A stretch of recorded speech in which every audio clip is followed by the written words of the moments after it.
resumen del currículum de nuestra conferenciante y a partir de ahí le dejaré la palabra. Ya saben que pueden intervenir a través del chat cada vez que lo deseen. Bien, Leticia Martínez Prado colabora con organizaciones e instituciones crossculturales, tanto en el desarrollo de cursos desde la neuroeducación y las nuevas tecnologías, como en la provisión de servicios de bienestar y salud mental para sus empleados. Además, también trabaja como psicoterapeuta y coach en Sinius, Instituto de Terapia Multilingüe, y como profesora en esta fundación en EA University y en Syracuse University, donde enseña cursos sobre neuroeducación y aprendizaje digital. Trabaja no solo para mitigar los efectos secundarios de la digitalización, sino también en cómo utilizar todo el potencial en la combinación con la neuropsicología para crear un aprendizaje que sea más inclusivo y aplicado. Dejamos la palabra. Leticia, cuando quieras. Pues muchísimas gracias, Estrella, y muchas gracias a la Fundación y a todos por tenerme aquí hoy. Siempre es un placer colaborar con vosotros, trabajar juntos, lo sabéis, y el placer es todavía mayor si encima podemos hablar de temas como neurociencia, como educación y como tecnología, ¿no? Digo sobre todo que es un placer hablar de esos temas por el crecimiento que han tenido, por un lado, las nuevas tecnologías, el mundo digital, y también por el crecimiento que ha tenido en los últimos años el campo de la neurociencia. Simplemente por hacer un breve repaso y una contextualización antes de comenzar, en las últimas décadas hemos cambiado totalmente la visión que teníamos del cerebro. Seguro que todos y todas habéis oído cosas como que podemos aprender hasta los 25 años, que luego empezamos a perder capacidad neuronal, que empezamos a perder capacidad de aprendizaje o de creación, o la dificultad de aprender otras lenguas en la edad adulta. Y sabemos a día de hoy, gracias a los avances en el campo de la neurociencia y de la neuropsicología, que no es exactamente así. De hecho, empezamos a ver que hasta se puede empezar a prevenir enfermedades neurodegenerativas. Vemos cómo hay variables que influyen en ello, como la capacidad cognitiva que tenemos, la actividad cognitiva y el nivel de educación. Y hemos aprendido muchas cosas del cerebro a lo largo de estos años. Por ejemplo, el papel que juega el lóbulo prefrontal, toda la parte que tenemos en el cerebro y que nos ayuda a filtrar la conducta, que nos ayuda a modificar lo que queremos hacer y que también es responsable de la atención. Algo que cada vez nos hace más falta, ¿no? Debido a la gran estimulación que tenemos, debido a la cantidad de información, el papel de la atención es prioritario y ya sabemos ubicarla en el cerebro. También hemos aprendido, gracias al campo de la neuroeducación, que tenemos lo que se llama una especie de cerebro emocional, ¿no? El sistema límbico, y cómo es responsable de las emociones que creamos y cómo ellas estimulan también nuestra conducta. Hemos aprendido sobre neurotransmisores como la dopamina y la función que juega en que queramos más y más de algunas cosas, la endorfina o la serotonina y el papel que juega a la hora de regular el estado de ánimo y hacernos estar más tranquilos y con mayor capacidad de creación y aprendizaje. Y también otros neurotransmisores como la adrenalina o como el cortisol, que nos activan. Y todo ello lo podemos aplicar al aprendizaje y hoy vamos a dar algunas pinceladas sobre cómo hacerlo. Por otro lado, la tecnología también ha jugado un papel fundamental en las últimas décadas y su crecimiento ha sido absolutamente exponencial.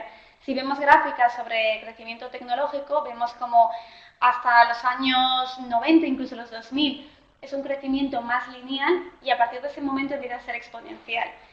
Y fenómenos como el COVID, como la pandemia, lo que hemos vivido, yo creo que ha aumentado todavía más, tal vez por fuerza mayor, pero ese crecimiento en las nuevas tecnologías.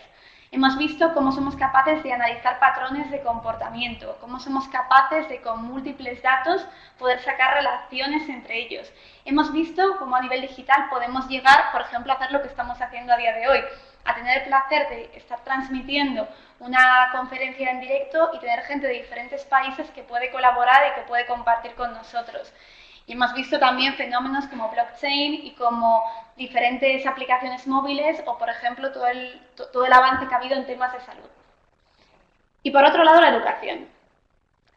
La educación que parece que lleva tiempo pidiendo a gritos una actualización, que parece que lleva tiempo pidiendo a gritos, oye, que nos pongamos las pilas al nivel que lo ha hecho la neurociencia y la digitalización. Y parece que hasta que no ha venido una pandemia y por fuerza nos hemos visto obligados a estar en casa y aprender desde casa, no hemos sido capaces de hacerle suficiente caso a los recursos digitales. Obviamente es una generalización, pero hemos visto que es algo que ha ocurrido, especialmente cuando nos hemos visto obligados todos a dar clase desde casa o aprender desde casa. Creo que esta ponencia llega en buen momento porque todos tenemos ya alguna experiencia con dar clase online o recibir cursos online, tanto en formato sincrónico como asincrónico. Además, es cierto que la educación en los últimos años hemos visto como en muchas ocasiones se quedaba absolutamente desligada de la demanda actual, que es curioso y contradictorio a la vez, ¿no? Que formamos profesionales, pero que muchas veces las demandas de lo que pide cualquier oferta de trabajo se aleja de lo que enseñamos o de cómo planteamos la educación. Incluso en los trabajos más técnicos, en ingenierías, en trabajos tecnológicos, coges una oferta y te pones a leértela y los requisitos, son obviamente titulaciones, experiencia, idiomas, pero hay una parte fundamental de las llamadas hard y soft skills, ¿no? De esas habilidades técnicas, tecnológicas o digitales, y otras habilidades como la creatividad, la iniciativa, la proactividad, el trabajo en equipo, el manejo de equipos transculturales, crossculturales, o el manejo de equipos diversos, el manejarnos bien en la diversidad. Y es curioso que a pesar de que vemos que esto es lo que nos piden en muchísimas ofertas de trabajo, que al final es lo que nos va a permitir adaptarnos, es lo que nos va a permitir enfrentarnos al mercado y al mundo actual, muchas veces seguimos enseñando de manera monocultural, ¿no? Seguimos enseñando de una manera absolutamente monocultural, seguimos enseñando de forma muy dirigida, muy establecida y con poco espacio para la creatividad, y en muchas ocasiones con cierta carencia de recursos digitales. Es cierto que la digitalización trae de la mano muchas limitaciones o una posibilidad de sesgos a nivel de aprendizaje, ¿no? De la calidad de lo que aprendemos, porque ahora parece que todo el mundo puede colgar conocimiento. ¿Y cómo filtramos eso? Es cierto que dar clase online o aprender online tiene un papel limitante con la atención. Parece ser, como hemos visto en diferentes estudios, que la atención no la podemos mantener tan bien a través de una pantalla simplemente por el refuerzo que juegan otros distractores, ¿no? Yo siempre lo digo cuando los cursos que organizamos sobre neuroeducación y e-learning, que muchas veces no es que el alumno se desconecte de nuestra clase porque no le esté interesando, sino simplemente, y nos ha pasado a todos, podemos pensarlo, estás en una conferencia, te recomiendan un libro y como estás con el ordenador es tan fácil como abrir otra pantalla, clicar ahí, y cuando no te quieres dar cuenta ya te has ido y ya se ha ido tu capacidad de atención. Y eso tenemos que tenerlo en cuenta cuando utilizamos recursos digitales y cuando damos clases online. No todos son ventajas, también hay limitaciones. Pero precisamente, como decían en una charla también que hubo aquí, en la hora de Ortega, de Gómez de Ágreda, él comentaba, y me gustaba mucho la cita, de no podemos modificar algo de lo que no somos parte. Si queremos cambiar cómo utilizamos la digitalización, cómo utilizamos la tecnología a la hora de aprender y su influencia en la educación, tenemos que formar parte de ese movimiento. Tenemos que conocerlo y sobre todo tenemos que ser coherentes para generar clases que realmente capaciten a nuestros alumnos y alumnas a largo plazo. ¿Vale?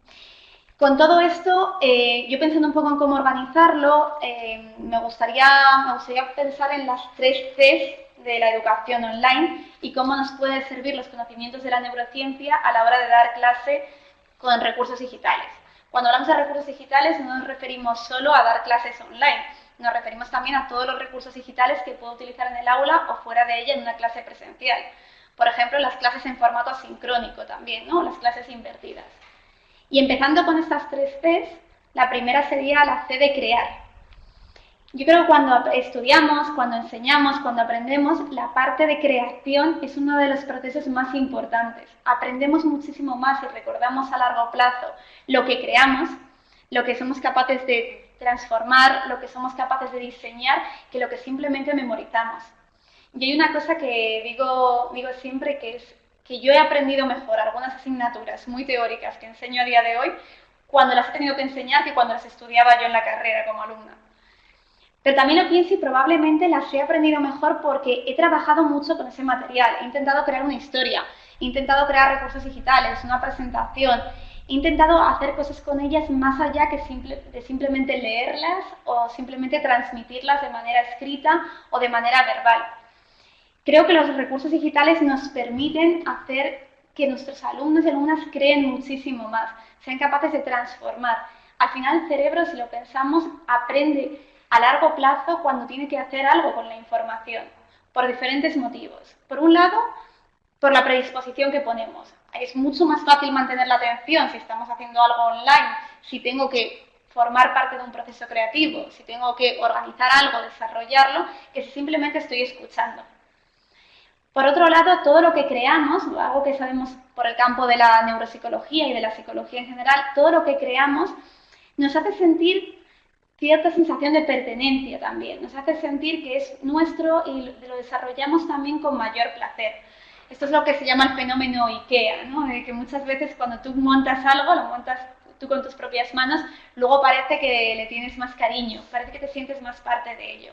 Y a día de hoy, en un momento en el que tenemos tanta información disponible, hay tantos cursos online, hay tanta información, tanto manual, si realmente queremos que los alumnos se queden con nosotros y con nuestra información, yo creo que ese sentimiento de pertenencia y de comunidad empieza a ser indispensable. Por tanto, crear nos va a ayudar, como decía antes, a mantener la atención por el proceso creativo, nos va a ayudar también a tener sensación de pertenencia por lo que estamos haciendo y además algo que también ocurre es que nos va a ayudar a tener un aprendizaje multisensorial.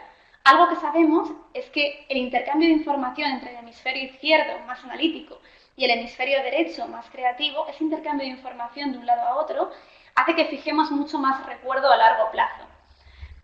¿Por qué? Porque al final el conocimiento o el conocimiento sobre un tema X se está activando de diferentes maneras. Se está activando de manera visual, de manera oral, de manera verbal, de una forma más creativa y luego será más fácil que lo recordemos a largo plazo.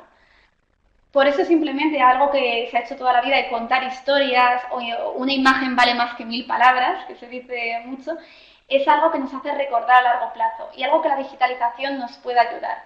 Yo cosas que he hecho, por ejemplo, con grupos de alumnos han sido crear canales de podcast en los que ellos crean a partir del contenido de clase sus propias historias o dejarles que creen vídeos, pero también dándoles la oportunidad de que lo hagan desde sus fortalezas personales, desde lo que en cada uno es bueno, ¿no? Porque obviamente hay que aprender el material, pero tampoco tiene que haber, en mi opinión, una forma de aprender, una forma concreta. También podemos intentar hacerlo desde lo que cada uno se sienta más cómodo o más cómoda. La segunda C es la de compartir. También sabemos que cuando somos capaces de compartir conocimiento, una cosa que hace el hecho de compartir es que nos emociona. Y la emoción juega un papel fundamental en el aprendizaje. Y un ejemplo que suelo poner es, imaginemos que todos los días vamos en coche al trabajo, ¿no? Y tenemos un parking enorme, muy amplio, y no tenemos una plaza de parking. Cada día podemos aparcar en un sitio diferente, es un parking público, ¿no? Si yo os pregunto, ¿dónde aparcasteis el martes pasado? Probablemente casi nadie se acuerde, ¿no? El martes pasado, pues bueno, si cada vez aparco en un sitio diferente. Ahora, si el martes pasado cuando llegué tenía una ventanilla del coche rota, probablemente me voy a acordar. O por el contrario, también una emoción positiva, si nunca consigo aparcar en la puerta y ese día pude aparcar en la puerta, probablemente también lo voy a recordar. ¿Por qué? Porque se ha estimulado una emoción. Hemos sido capaces de establecer una emoción. El cerebro recuerda bien no solamente con lo que trabaja, con el aprendizaje multisensorial, sino también cuando se emociona. Esto tiene un correlato neurocientífico y es que cuando segregamos adrenalina y cortisol estimulamos una parte del cerebro que se llama hipocampo y que hace que fijemos más el recuerdo a largo plazo, lo estimula. Es cierto que con esto hay que tener un poco de cuidado porque un cerebro estresado tampoco aprende bien. Tenemos que intentar trabajar cuánta emoción le damos. Por eso es muy importante también en los recursos online crear familiaridad. Muchos profesores te dicen esto de, es que me abruma la tecnología, todo lo que puedo hacer, cuántas plataformas utilizo. Bueno, a veces lo de menos es más es de gran ayuda. Muchas veces tenemos que crear familiaridad con el entorno, con el campus virtual, utilizar la misma herramienta y a partir de ahí construir. A partir de ahí construir y ayudar a los alumnos a construir, a que creen y a que compartamos juntos. Además, en esta segunda C de compartir, creo que hay otra cosa muy interesante y es todo lo que nos aporta la tecnología para poder compartir conocimiento. Os voy a poner un ejemplo de algo que me ocurrió a mí durante el confinamiento. Yo tenía en una de las asignaturas que doy invitada a una investigadora que está en Oxford haciendo unas investigaciones muy interesantes sobre neurociencia y salud mental. Y era complicado cuadrar con ella cuando iba a venir como invitada a mi asignatura. Yo tenía muchísimas ganas de que viniese, porque al final el vuelo, y si cuadramos horarios, y si justo cuando vengo a Madrid tú tienes la clase, no tienes la clase. Y al final, durante todo el confinamiento, lo que hicimos fue, oye, pues te conectas por Zoom online. Y luego yo pensaba, si es que esto lo podemos hacer siempre en clase, aunque volvamos al aula real. Podemos tener ponentes de diferentes países, podemos tener contacto con gente que está en diferentes lugares. Y esto, por un lado, nos hace crear entre todos, hace mucho más accesible la educación, que creo que también es uno de los fines que tenemos, hacer más accesible la educación. Y luego, además, yo también creo que juega ese papel de emocionar, juega ese papel de sorpresa, ¿no? Cuando yo hablo de emociones en clase, de emociones para estimular el aprendizaje, no tienen por qué ser a veces grandes emociones como la tristeza, el amor, bueno, si queremos, genial, ¿no? Pero también pueden ser emociones como la curiosidad, la sorpresa o esa emoción adrenalina que viene a veces de la competitividad, de organizando juegos en diferentes equipos, organizando estudios de caso con diferentes equipos. Compartir, esa segunda C de compartir también nos ayuda a ello, nos hace que podamos tener ese factor sorpresa, ese factor diferente y también que los alumnos no vean siempre al mismo docente durante todo el semestre o durante toda la formación. Y finalmente la tercera C, la C de capacitar. Y con esto quería volver al principio de la ponencia, cuando empezaba diciendo que muchas veces nos damos cuenta que la educación ha quedado muy desligada del mundo profesional y del mundo actual. Yo sí que creo que sería un poco ingenuo pensar que con toda la información que tienen a día de hoy mis alumnos van a ser capaces de recordar toda mi clase perfectamente en 6 meses, en un mes o en un año. Pero bueno, tal vez eso sí que sirve para que ellos aprendan a crear contenido, a tener pensamiento crítico o a desarrollar otras habilidades. En definitiva, a capacitar para el mundo al que nos tenemos que enfrentar actualmente. Y también es cierto que los recursos digitales ponen a nuestra disposición un montón de herramientas que luego les van a pedir. Por ejemplo, herramientas para trabajo en equipo, como Trello, como Slack, herramientas de creación visual, herramientas de capacidad de comunicar. ¿Cuántos de nuestros alumnos se van a enfrentar luego a un proceso de selección online? A tener que grabar un vídeo, a tener que crear una presentación. ¿Por qué no manejar estas habilidades desde la clase? ¿Por qué no hacer que cuando ellos salgan al mundo laboral ya esto sea familiar, esto sea una parte más, esto sea algo a lo que estamos acostumbrados, ¿no? Creo que además la capacitación es importante no solamente por prepararles, sino por el papel que juega en ver algo práctico a lo que enseñamos y a lo que aprendemos. Todos cuando nos ponen un material con un ejemplo práctico de para qué lo podemos utilizar en un futuro, lo recordamos muchísimo mejor, pero es que también le ponemos más interés y de hecho también estimula la creatividad. Hay un estudio muy bonito de un psicólogo que se llama Adam Grant, que es el autor del libro Originals y habla mucho de creatividad y de habilidades necesarias en un mundo en el que el conocimiento ya está a un clic y lo que tenemos que hacer es crear a partir de él e innovar. Y en un estudio que tienen 2 equipos en una organización. A ambos les dan el mismo problema, que tienen que buscar una solución, ¿no? Y a unos les dicen que simplemente el fin al que contribuyen es a la empresa, y a los otros que contribuyen a un fin mayor, a un fin para los empleados o a un fin social. Ambos equipos desarrollan sus soluciones creativas, intentan llegar a un proceso de solución del problema y tras ello hay un tribunal, expertos en creatividad, que evalúan la creatividad. Y lo que ven es que el equipo que tenía un fin social, que tenía un fin más allá de la solución del problema para la organización, ha sido mucho más creativo. A veces ligar lo que enseñamos, entiendo que no siempre es fácil, dependiendo de la asignatura, ¿no? Pero ligar lo que enseñamos con un fin, un proyecto aplicado, algo que realmente sirva, pero no para nosotros, sino para quien se lo enseñamos, aporta más emoción, pero también más implicación y, por tanto, más conocimiento a largo plazo.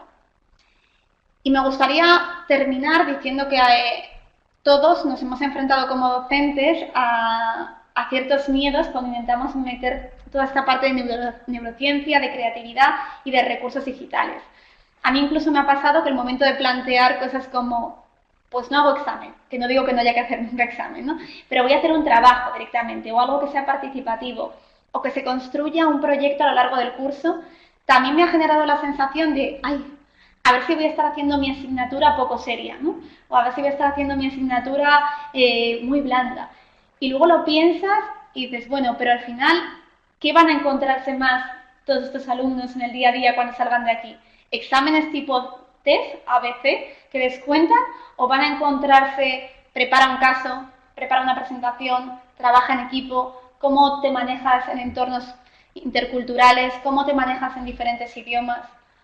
Todos nos enfrentamos a ese miedo porque lo hemos aprendido, que hay una forma de hacer las cosas. Pero a mí siempre me encanta terminar citando a la frase de Darwin de no sobrevive el más fuerte, sino el que mejor se adapta al medio.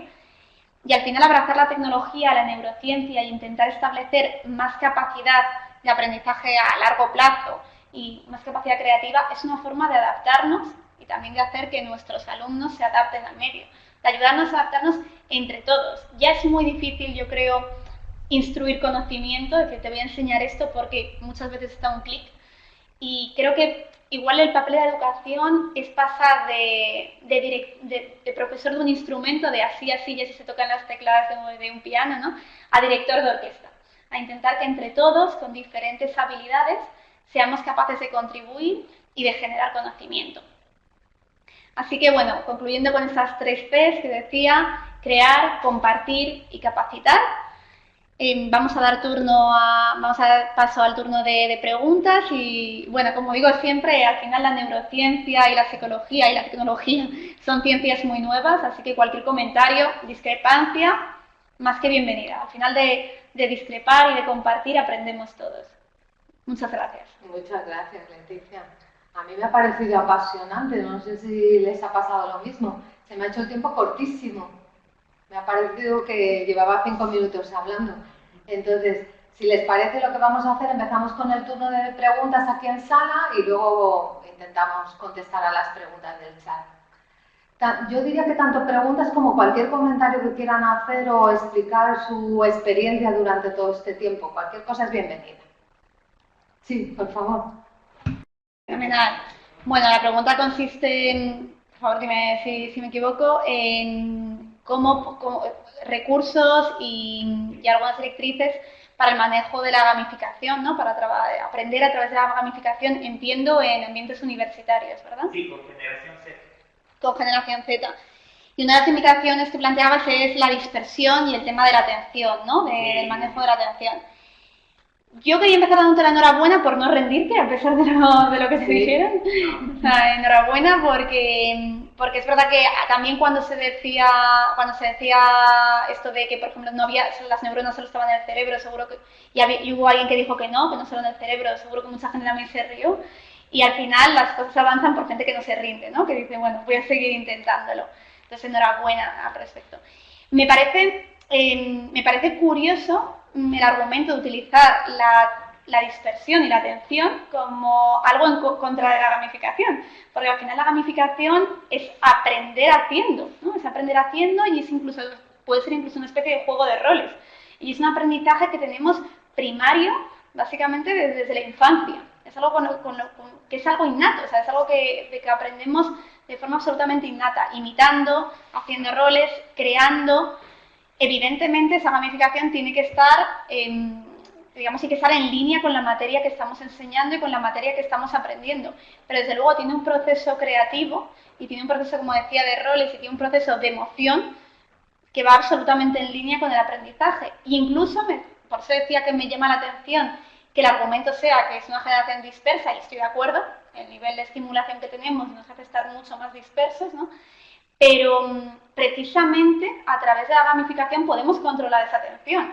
Es mucho más difícil controlar esa atención si simplemente tenemos que estar leyendo algo, simplemente tenemos que estar oyendo algo, que si estamos haciendo alguna cosa, ¿no? Que si estamos aprendiendo mediante la práctica. Yo es verdad que también entiendo que a veces tenemos que aprender a aburrirnos, ¿no? Que es algo que hemos perdido un poco y sobre todo las generaciones que vienen por ese nivel de estimulación.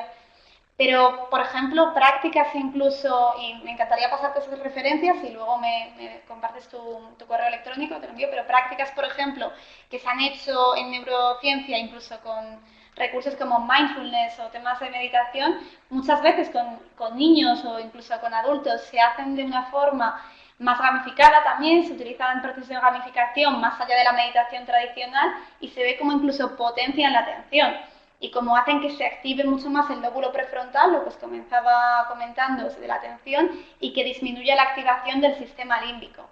Así que, por supuesto, estaría encantada de compartir esos recursos contigo, pero, como decía, habría que adaptar esa gamificación y también creo que hay una discrepancia entre lo que se piensa de que gamificación parece que es todo el tiempo no parar de hacer cosas y un nivel de estimulación, y no, puede ser una estimulación o puede ser una forma de aprender también muy austera, ¿no? y muy tranquila, pero que realmente la persona está haciendo algo y está activando toda esa parte prefrontal y está activando la creatividad.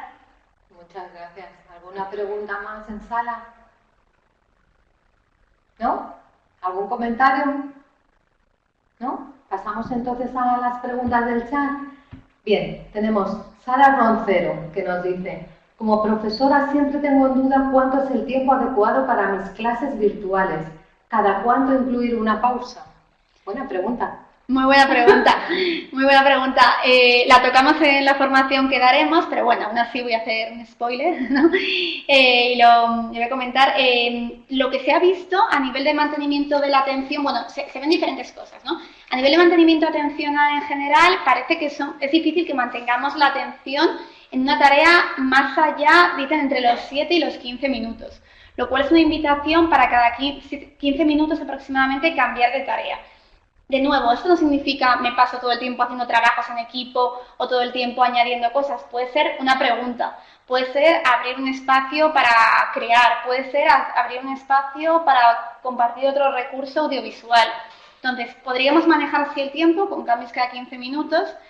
Y luego, a nivel de mantenimiento atencional, sí que hay algún estudio que se ha hecho con educación, con clases online, que recomiendan que no sean superiores a unos 50 minutos las clases.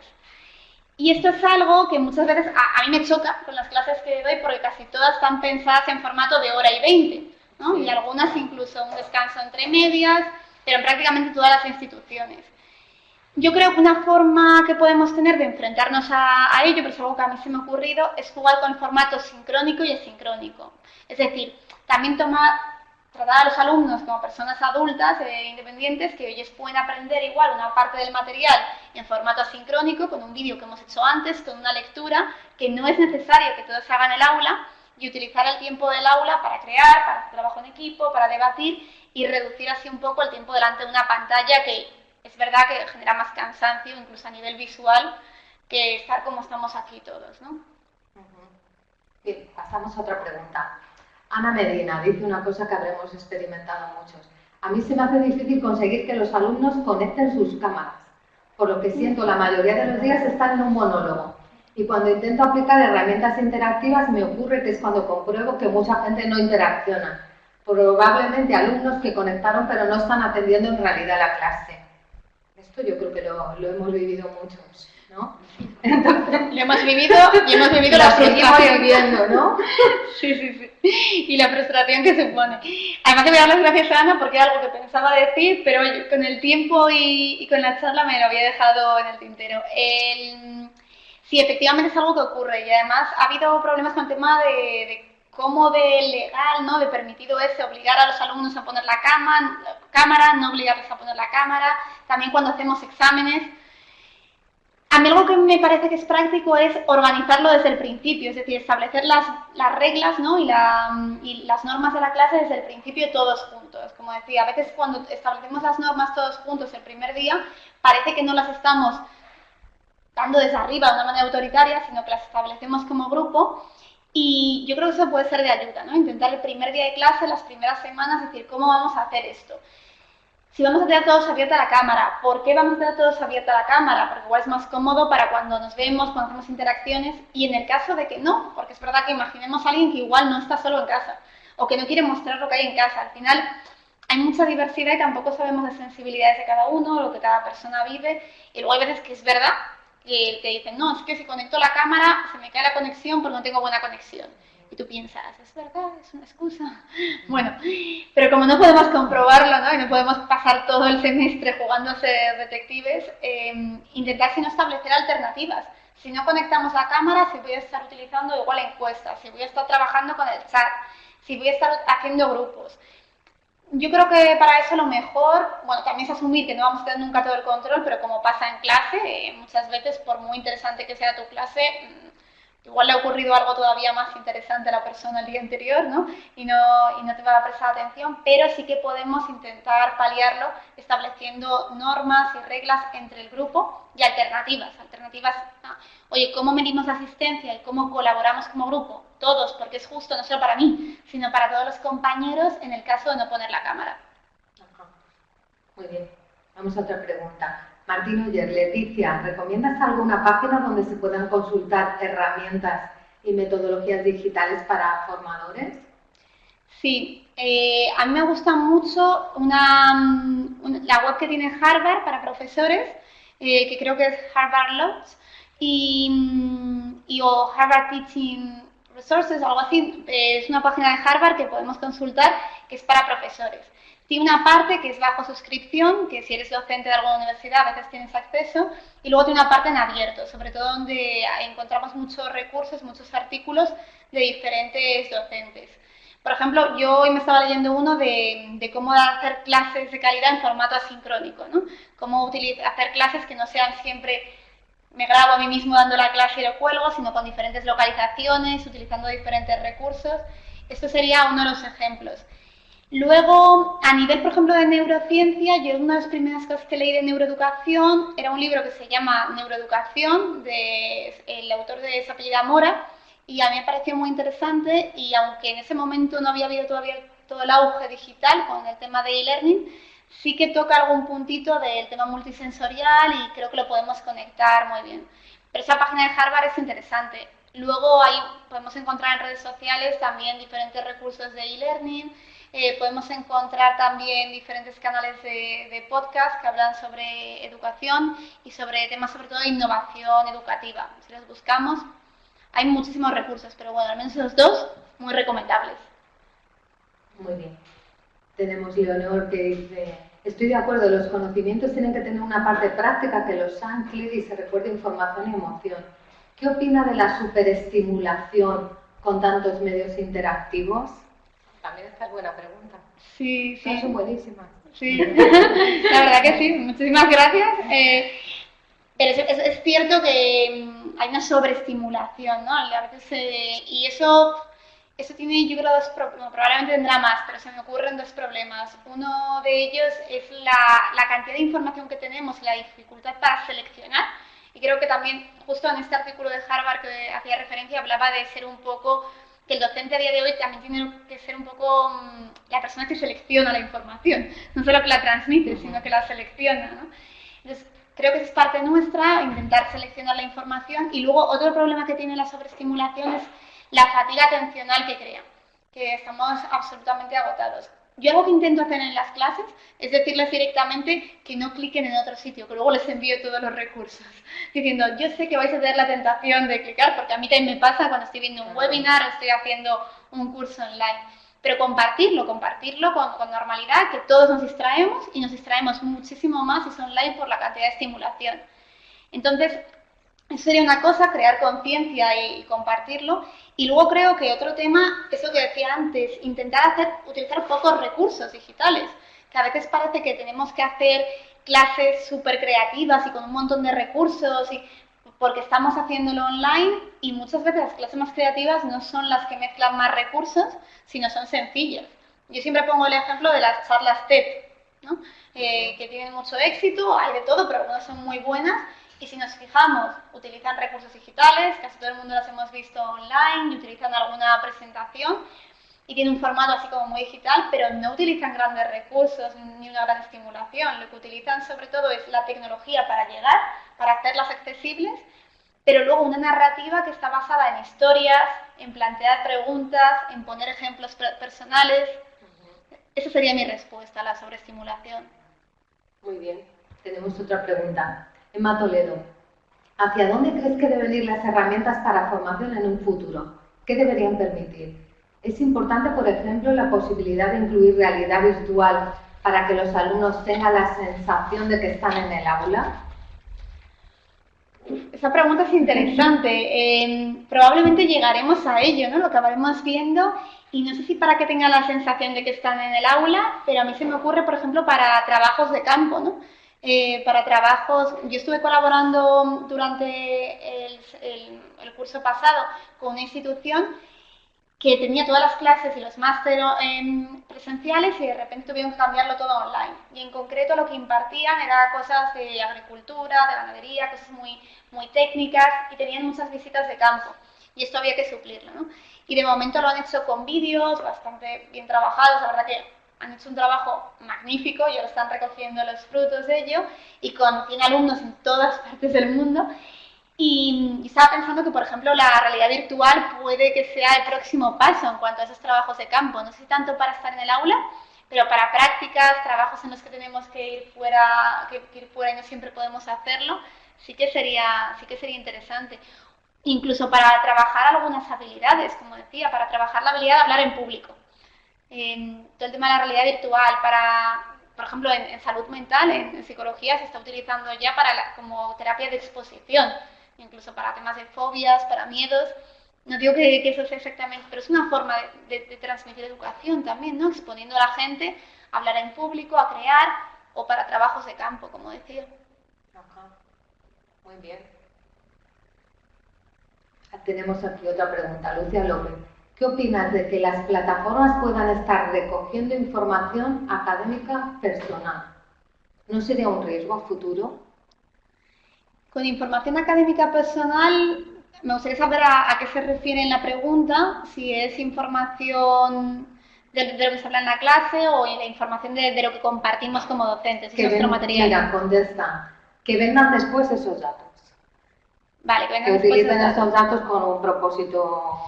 Sí, bueno, sí, es verdad que siempre nos enfrentamos a ese peligro, ¿no? Y puede ser por dos vías. Por un lado, nuestro material docente, que a mí personalmente no me preocuparía mucho porque creo que todo lo que yo pueda enseñar, otra cosa es metodología, cómo lo enseñe, ¿no? Que creo que eso te suma valor, pero lo que yo pueda enseñar a nivel teórico probablemente se puede encontrar en internet sin problema. Otra cosa es, por ejemplo, los intereses, lo que le interesa a la gente, esos datos que sí que se pueden vender y que alguien puede sacar beneficio de ellos. Si vemos, por ejemplo, que a algunos alumnos les está gustando más una metodología, otra, un material. Siempre puede una empresa o un lobby, alguien que pueda beneficiarse de eso y utilizarlo a su favor. Es verdad que es un riesgo que siempre vamos a correr y por eso tenemos que intentar estar atentos de qué tecnología utilizamos. Durante la pandemia, por ejemplo, hubo el caso de Zoom, que fue yo creo el más sonado, que se vio que no tenía la suficiente seguridad, pero también, algo que yo creo que es positivo, es que se generó mucha conciencia de la importancia de esa seguridad y rápidamente Zoom se tuvo que poner las pilas y tuvo que hacer un cambio, ¿no? Siempre nos vamos a enfrentar, yo creo, a ese peligro y el tema es intentar trabajar con él, intentar exigir que las plataformas sean fiables, ver lo que estamos consumiendo y cómo lo estamos consumiendo y ser más exigentes. Al final, como nosotros como docentes y como alumnos somos clientes de esas plataformas, educativas, siendo tal vez más exigentes con ellos. Tenemos más preguntas. Sí. A ver, tenemos José María Pajón. ¿Qué opina del proyecto BRAIN? No conozco el proyecto BRAIN. Si me puede pues comentar José un poco María más. nos quiere contestar algo, nos quiere poner aquí algo. Yo creo que es un proyecto de la Unión Europea, ¿verdad? ¿No? Es un proyecto en el que participan y creo que hay muchísima financiación. Tenemos a Jairo Fernando López. El proceso de enseñanza-aprendizaje virtual, ¿cómo garantizar que efectivamente quien está como estudiante es efectivamente la persona que dice ser? Esta también es buena pregunta. Me refiero a los alumnos. Si una plataforma, que son empresas privadas, tiene la información de qué alumnos son aplicados, es decir, se conectan o no a las clases, ¿no caerán en la tentación de vender también esta información a las empresas? O sea, que tenemos una pregunta que es similar a la anterior y luego, ¿cómo garantiza que quien dice que es el estudiante realmente es? Hombre, si es un sustituto, el sustituto le está haciendo un gran favor, ¿no? Al estudiante ahí conectándose y haciendo su trabajo. Pero eso se plantea mucho, por ejemplo, en temas de evaluación, ¿no? Se plantea se plantea mucho cuando hacemos exámenes o evaluaciones, incluso lo están planteando muchas empresas con procesos de selección, cuando son online, cómo asegurarte que quien lo está haciendo. Es verdad que cuando eres una institución privada, muchos lo que hacen es, bueno, estas son mis normas, ¿no? Tienes que conectar el micro, tienes que conectar la cámara y hay incluso a día de hoy medios digitales que te controlan los movimientos del ratón y hasta el cambio de pantalla, ¿no? Incluso hay una plataforma que se llama Afectiva, que ellos empezaron trabajando con temas de Big Data e inteligencia artificial, con expresiones faciales para conducción, para ver cuándo estamos fatigados y cuándo el coche emite una alarma, ¿no? Para ver cuándo no estamos atentos, que me parecía muy útil, y se está haciendo parecido para las clases, viendo incluso patrones a través de expresión facial de los alumnos cuando están realmente atentos o si no están atentos, o si están haciendo una cosa u otra. Si nos fijamos, sí que se ve un poquito, lo que pasa es que igual tenemos muchos alumnos en clase, pero cuando tienes pocos, el que realmente es atento o el que está como así, que ves que está mirando otra cosa en la pantalla, ¿no? Entonces, se pueden poner ciertas normas, el tema si siempre es legal o si no lo es. Claro, en caso de que no lo sea, tiene que ser un compromiso y tiene que ser algo pautado. Siempre podemos intentar utilizar cosas y que se pongan ejemplos personales sin invadir la intimidad, ¿no? Pero que tengan que relacionarlo con algo de su vida personal. Yo creo que es una legislación que está por venir, ¿no? A partir de todo esto. En pleno proceso, ¿no? Tenemos otra pregunta de Ana Medina. Dice, ¿cómo educar digitalmente a profesores catedráticos que llevan años haciendo las clases de la misma manera? Aquí oigo unas risitas. ¿Cómo conseguir que hagan un cambio de mentalidad? Bueno, yo creo primero... A ver, esta también es buena. Sí. Yo creo primero haciéndoles partícipes de ese cambio y explicando el porqué del cambio, ¿no? Que al final cuando le decimos a la gente tienes que hacer esto, a todos nos suena como que tengo que, ¿no? En cambio, si explicamos por qué lo tenemos que hacer, es diferente. Yo creo que cualquier profesor catedrático, a pesar de que tenga su forma de dar clase, entiende que a día de hoy no forma a los profesionales que formaba hace 20 años. También porque hay otras empresas, otras demandas del mercado. Evidentemente, sería muy obvio hablar del tema de la robotización y cómo los trabajos procedimentales cada vez son menores, sobre todo explicando el porqué. No solamente porque ha habido una pandemia y hay que dar las clases online, sino por dos motivos. Porque tú vas a formar a personas que van a ser profesionales y tienen que tener unas competencias que les va a pedir luego el mercado laboral, incluso no solo por el ámbito profesional, también a nivel personal. Van a hacer que se sientan más capaces, menos frustrados, más competentes. Y luego, por otro lado, por la accesibilidad, porque algo que yo creo que hace que haya muchísima más igualdad de oportunidades entre países, clases y colectivos es la educación. Y las nuevas tecnologías, algo que también hacen, si las utilizamos bien, es la educación muchísimo más accesible a diferentes colectivos y a diferentes comunidades y más participativa. Entonces, yo diría que eso, ¿no? Explicando el porqué y luego empezando poquito a poco, dando herramientas que igual son sencillas y que luego cada uno lo adapta a su estilo docente. Igual hay un catedrático que da unas clases magistrales estupendas y tiene mucha capacidad para contar historias y no tiene que utilizar PowerPoint, ¿no? Que también estamos todos un poco cansados de PowerPoint y no pasa nada. Vamos a utilizar la tecnología, pero dentro de lo que a ti se te da bien, dentro de tu estilo docente. Eso le diría yo a un catedrático. Muy bien. De hecho, es que lo de PowerPoint lo hablamos, ¿verdad? Sí. Si sería conveniente o no prepararlo para esta charla. Y al final lo que decidió Leticia me parece que está muy bien. Que ya estamos un poco cansados también, ¿no? De estar leyendo diapositivas y diapositivas. Lo que estamos buscando es otra cosa.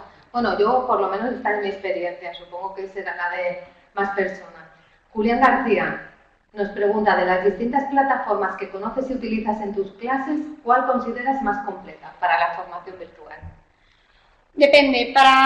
Lo que pasa es que yo también creo que es muy personal, ¿no? Es que luego cada uno se sienta cómodo y a la vez, como cuando te sientes cómodo en algo lo utilizas más, te sientes todavía más cómodo, ¿no? Entonces a mí me gusta mucho Zoom, es cierto, para las clases por diferentes motivos. Porque es muy sencilla, es muy intuitiva y luego también porque veo que mucha gente de diferentes instituciones la ha utilizado. Entonces todo el mundo está acostumbrado, todo el mundo sabe cómo va y agiliza muchísimo el proceso. Luego es verdad que cuando utilizas otras, como cuando hemos utilizado Adobe o Teams, te acabas dando cuenta que son parecidas, que todas acaban haciendo unas funcionalidades muy similares, ¿no? A nivel de campus, creo que hay muchos campus que han evolucionado mucho, pues como Blackboard, Canvas, todos estos campus virtuales han evolucionado muchísimo, pero también, por ejemplo, Google Classroom nos ofrece muchas posibilidades porque todo el mundo tiene una cuenta de Gmail, todo el mundo sabe cómo se utiliza y es mucho más fácil. Y algo que yo no descarto en absoluto y que siempre animo a utilizar son las redes sociales también para la enseñanza, que parece que nos da un poco de miedo, pero se pueden utilizar también para la enseñanza, igual en un formato privado, con temas de confidencialidad o lo que se acuerde con cada alumno. Pero también es verdad que cuando queremos difundir conocimiento o hacer que participen en algo, que hagan un trabajo en equipo, seamos realistas. Todos nos metemos mucho antes en una aplicación de una red social en el móvil que en Blackboard, ¿no? Claro. Igual ni la tenemos descargada o no la utilizamos tanto. Entonces, depende para qué, pero yo no infravaloraría el uso de las redes sociales. ¿Por qué no? Además, como decía, luego muchos departamentos de selección de personal van a ver las redes sociales de nuestros alumnos. Ya. ¿Por qué no hacer que hagan cosas interesantes en esas redes sociales también?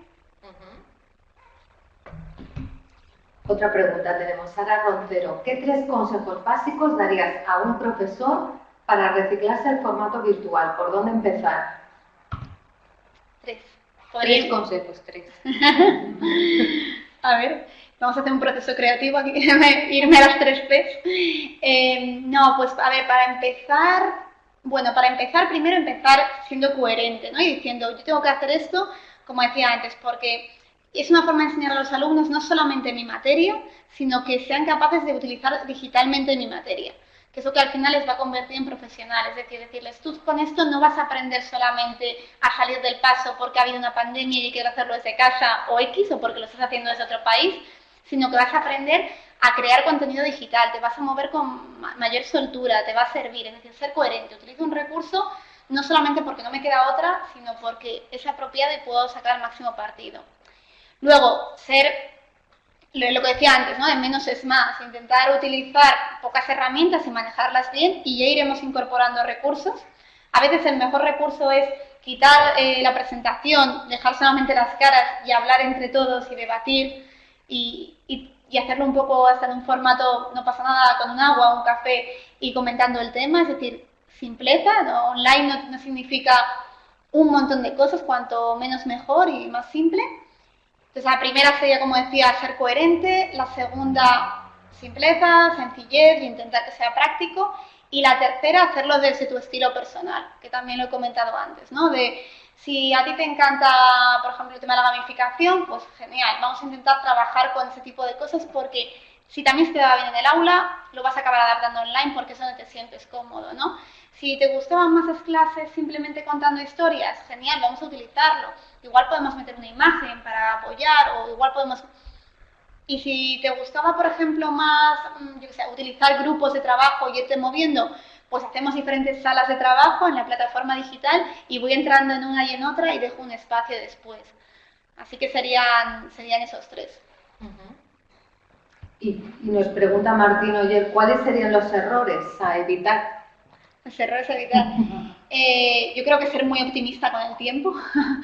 Esto lo digo por experiencia personal y de otros compañeros, ¿no? Que cuando hemos hablado de esto, que a veces pensamos que vamos a tener más tiempo y la sensación, que a mí no me gusta mucho cuando estás en una clase, es que la acabas un poco con sensación de que te quitan el tiempo, ¿no? Sí, corriendo, ¿no? Terminar rápido. Exactamente, sobre todo porque algo que pasa online cuando estamos haciendo clase es que sí que perdemos el componente de, oye, termina la clase y a veces el alumno se queda a preguntarte o charláis un poco más, pues la gente se va desconectando, o pasa a veces que se necesita tu aula virtual para que entre otra clase. Entonces, bueno, yo diría que uno de los errores es eso, que es mejor pensar 4 cosas, irlas trabajando y que queden claras, ¿no? Otro, utilizar demasiados recursos, de voy a hacer un Kahoot, voy a hacer una encuesta, voy a hacer... No, intentar elegir un par de recursos, la plataforma que voy a tener y otro. Y a partir de ahí ir construyendo la clase. Y la última diría los monólogos. Otro error me parecen que son los monólogos. Lo de me pongo ahí en la pantalla, como... Pero también lo creo que son en clase. Y estar hablando y hablando, ¿no? Sí, y estoy ahí en plan... como si estuviese escribiendo mi blog, pero oral, no. Yo creo que tiene que ser un proceso participativo, intentar hacerlo participativo y colaborar entre todos. Pues nos dice Lucia López que muchas gracias por las respuestas tan completas. Sí, muchas gracias. Muchas gracias por las preguntas tan interesantes. Muchas gracias a todos. Si alguien tiene alguna otra cuestión, no sé, hay gente aquí escribiendo en el chat ahora. Ha sido muy interesante, de verdad. Espero que les haya parecido igualmente. Si quieren hacer algún otro comentario, ¿no? Pues entonces tenemos aquí ya a mucha gente despidiéndose y dándonos las gracias. Muchas gracias, Leticia, de verdad. Y les animo, si les ha interesado, voy a hacer un poquito de publicidad, si me permiten. Pues la profesora Leticia es profesora también de la Fundación y va a ser la primera que va a participar en un nuevo diplomado de esta fundación, que es un diplomado en educación digital. Así que si les interesa, hoy lo tienen la información en nuestra página web y si tienen cualquier pregunta ya saben cómo contactarnos si quieren alguna otra pregunta para ella. ¿De acuerdo? Muchas gracias. Muchas gracias. Gracias por la atención.